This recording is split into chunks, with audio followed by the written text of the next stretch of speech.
ទឹក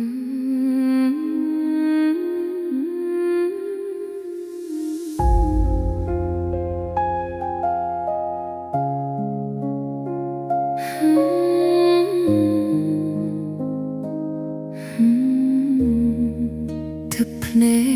ករំចង់បាត់បង់ស្វាមីរងចាំប្រថ្លៃ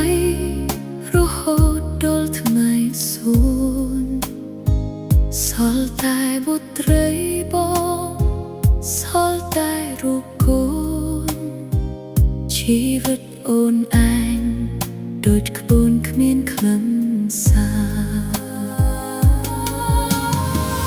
អូនសូមលាបងហើយនឹងកូនពេលរស់អូនគ្មានតម្លៃអូនលាហូចហើយណាប្រថ្លើមថ្លៃអូនសុខសិនខ្សែរស់ឆ្ងាយប្របងពេលបងឃ្លាតឆ្ងាយអូននៅរងចាំទៀកបណ្